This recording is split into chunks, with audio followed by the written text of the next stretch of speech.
नमस्कार, मैं डॉक्टर विमल Pandita, cancer specialist. तो गैस्ट्रोइंटेस्टाइनल कैंसर्स में जो हम लास्ट में डिस्कस करेंगे वो है कोलोरेक्टल कैंसर्स, मतलब बड़ी आंत का कैंसर। सो बड़ी आंत जिसको हम लार्ज इंटेस्टाइन कहते हैं, ये हमारे डाइजेस्टिव सिस्टम का लास्ट पार्ट है। इसमें कोलन आता है, रेक्टम आता है और एनस आता है। सो ये कैंसर जो कोलोरेक्टल कैंसर्स है टिपिकली ओल्डर एज में प्रेजेंट करते हैं, ऑल्दो किसी भी एज में हो सकते हैं, but most of the cases जो होते हैं वो ओल्ड एज में प्रेजेंट करते हैं। सो इसमें रिस्क फैक्टर्स क्या है, जैसे मैंने बताया, एक ओल्ड एज, जितना हम ओल्डर होता है एक इंसान, ओल्ड एज की तरफ बढ़ता है तो रिस्क इसका बढ़ सकता है। सो अगर किसी पेशेंट को ऑलरेडी पॉलिप्स हो, जिसको हम कोलोरेक्टल पॉलिप्स कहते हैं, अगर उनको ऑलरेडी हिस्ट्री ऑफ पॉलिप्स है तो उनका रिस्क बढ़ सकता है कोलन कैंसर डेवलप होने का।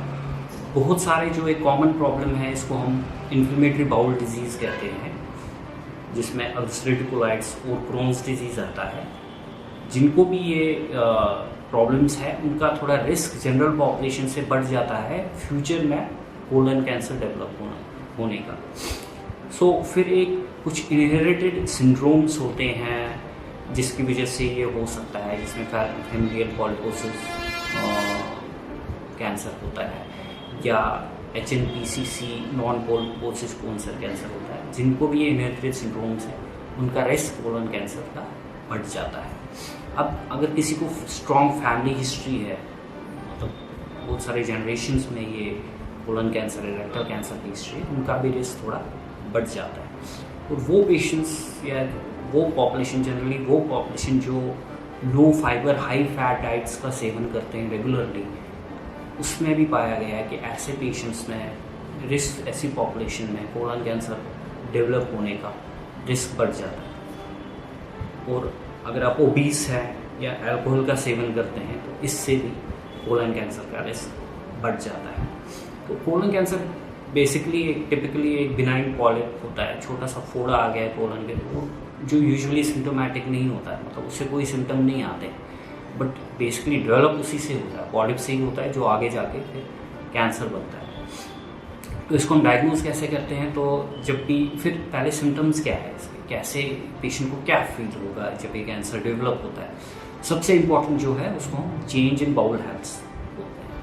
तो जो नॉर्मल उनका बाउल हैबिट्स है, लाइक लैट्रिन कब होती है, कितनी, हर एक का अपना अपना सिस्टम है, कोई दिन में एक बार करता है, कोई 2 दिन में एक बार लैट्रिन होती है, किसी का 3 दिन में होता है। तो बट अगर सडनली वो चेंज हो जाए, मतलब कॉन्स्टिपेशन बहुत ज़्यादा बढ़ जाए, या किसी को लूज मोशन स्टार्ट हो जाए, जो ठीक नहीं हो रहे हैं, कुछ छोटी मोटी दवाई लेके 2-3 दिन में ठीक नहीं हो रहे, ये परसिस्ट होते हैं या बार बार हो रहे हैं, जैसे फ्रीक्वेंटली डायरिया होता है या कॉन्स्टिपेशन है जो दिन ब दिन बढ़ रही है, तो इसको हम चेंज इन बाउल हैबिट्स करते हैं। सो ये वन ऑफ द मेन लक्षण है कोलन कैंसर का। फिर किसी किसी को नीचे से रेक्टल ब्लीडिंग हो सकती है, वो भी बहुत सारे पेशेंट्स में एज ए ब्लीडिंग प्रेजेंट करता है। पेशेंट नोटिस करता है जब वो स्टूल्स करता है कि उसके साथ ब्लीड आ गया है, तो दिस इज़ हाउ बहुत सारे पेशेंट्स प्रेजेंट करते हैं एज रेक्टल ब्लीडिंग। तो किसी को पेट में अचानक से क्रैम्प्स होने लगते हैं, पेन होते रहते हैं, तो थोड़ा सा ठीक हो गया फिर से हो रहे हैं, क्रॉनिकली हो रहा है, ये हो रहा है, क्रैम्प्स हो रहा है, पेन हो रहा है पेट में, तो उससे भी है। तो बहुत सारे पेशेंट्स में वीकनेस डेवलप होती है, टायर्डनेस डेवलप होती है, ये भी एक कैंसर का लक्षण है। और काफ़ी सारे पेशेंट्स में वेट लॉस हो सकता है। सो ये मेन लक्षण है जो कोलन और रेक्टल कैंसर प्रेजेंट करता है आपसे। तो फिर हम डायग्नोज कैसे करते हैं, तो जैसे हम अपर GI कैंसर्स लाइक इसोफेजियल और गैस्ट्रिक कैंसर में एंडोस्कोपी ऊपर से डायग्नोज करते हैं, उसमें नीचे से हमें एंडोस्कोपी करनी होती है, जिसको हम कोलोनोस्कोपी कहते हैं, सिग्मोइडोस्कोपी, कोलोनोस्कोपी, जिससे हम एक ट्यूब डालते हैं नीचे से, उसमें कैमरा लगा होता है, ये पूरा विजुलाइज करता है, बाउल प्रिपेयर करने के बाद पूरा विजुलाइज करता है एंटायर लेंथ। एक कोलन बहुत बड़ा ऑर्गन है, बहुत लंबा ऑर्गन है, तो इसको पूरा लेंथ देख के, पूरा विजुलाइज करके देखते हैं ये कहाँ पे पॉलिप है, कहाँ कैंसर डेवलप होता है। जहाँ पे भी हमें एबनॉर्मलिटी लगती है उसका बायोप्सी लेके फिर डायग्नोसिस करते हैं। कुछ ट्यूमर मार्कर्स भी होते हैं जो कुछ पेशेंट में बढ़ जाते हैं, तो उससे भी थोड़ा हेल्प मिलता है।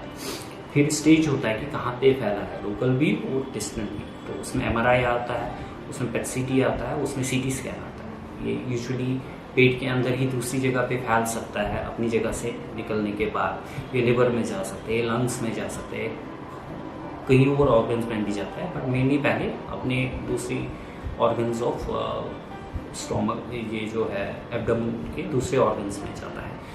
तो ये सारी चीज़ें करके कोलोनोस्कोपी, बायोप्सी और इमेजिंग, इसमें सीटी आ सकता है, एमआरआई आ सकता है, तो फिर हम इनको स्टेज करते हैं ऐसे पेशेंट्स को, फिर उसके हिसाब से हम ट्रीटमेंट प्लान करते हैं। तो यूजुअली रेक्टल कैंसर्स और कोलन कैंसर्स में थोड़ा सा डिफरेंस है मैनेज करने में। रेक्टल कैंसर्स में रेडिएशन का बहुत ज़्यादा रोल है, जबकि कोलन कैंसर्स में उतना ज़्यादा रोल नहीं है। तो कोलन कैंसर्स मेनली जो initial most of the patients में होता है, अगर वो लिमिटेड स्टेज में है, फैला नहीं है, उसमें पहले हम सर्जरी करते हैं, वो part of the colon along with जो normal healthy part of colon है उसको रिमूव करते हैं ताकि कैंसर निकल जाए। उसके बाद डिपेंडिंग ऑन की क्या रिपोर्ट आता है कि इनको कीमोथेरेपी देना है। कभी कभी किसी पेशेंट को काफ़ी अर्ली स्टेज में कीमो की ज़रूरत नहीं पड़ता है, ऑपरेशन काफ़ी सफिशेंट होता है, या किसी को 3 to 6 मंथ्स के लिए कीमोथेरेपी देना होता है ताकि जो रिस्क होता है वापस आने का, रिलैप्स होने का, वो कम से कम हो जाए। तो जो रेक्टल कैंसर्स है उसमें रेडिएशन का भी रोल है, क्योंकि यूजुअली वो उस एरिया में होता है जहाँ पे काफ़ी सारे ऑर्गन्स है, तो बहुत क्लीन सर्जरी करना बहुत ज़्यादा मुश्किल हो जाता है कभी कभी। तो उसमें कीमोथेरेपी या रेडिएशन थेरेपी दे के उसको छोटा करते हैं और उसके बाद एक क्लीन सर्जरी का अटेम्प्ट करते हैं कि वो निकल जाए। तो अगर यही कैंसर्स थोड़ा सा डिफरेंटली मैनेज करते हैं, कोलन में रेक्टल कैंसर्स, तो उसके बाद अगर यही कोलन या रेक्टल कैंसर एडवांस स्टेज में, काफ़ी सारे पेशेंट्स हैं जो एडवांस स्टेज में प्रेजेंट करते हैं, लाइक ऑलरेडी फैला है, लिवर में फैला है, लंग्स में फैला है, तो उसमें बहुत ज़्यादा नीचे सर्जरी करने से कोई ज़्यादा फ़ायदा नहीं मिलता है। तो उसमें हमें सिस्टमिक ट्रीटमेंट देना होता है, लाइक कीमोथेरेपी है, टारगेट की थेरेपीज़ है, इम्यूनोथेरेपीज़ है, जिससे ये कोलन कैंसर्स हम कंट्रोल कर सकते हैं, पेशेंट की लाइफ बढ़ा सके। पहले हम देखें जब हमारे पास इतने एजेंट्स हमारे पास नहीं होते थे, तो यूजुअली 8 to 9 मंथ्स इनका सर्वाइवल होता था जो स्टेज 4 में। आजकल हम देखें 2.5 से 3 साल सर्वाइवल हो गया है, बिकॉज जो मॉडर्न कीमोथेरेपीज़ है, इम्यूनोथेरेपीज़ है, टारगेटेड थेरेपीज़ है, वो बेटर है, उनसे पेशेंट को कंफर्ट भी मिलता है, उनकी उम्र भी बढ़ जाती है because of this modern treatment.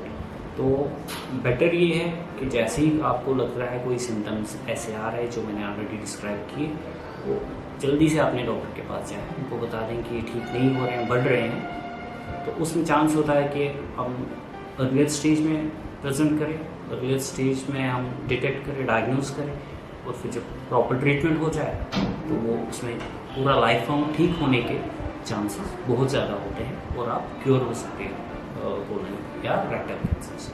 Thank you sir.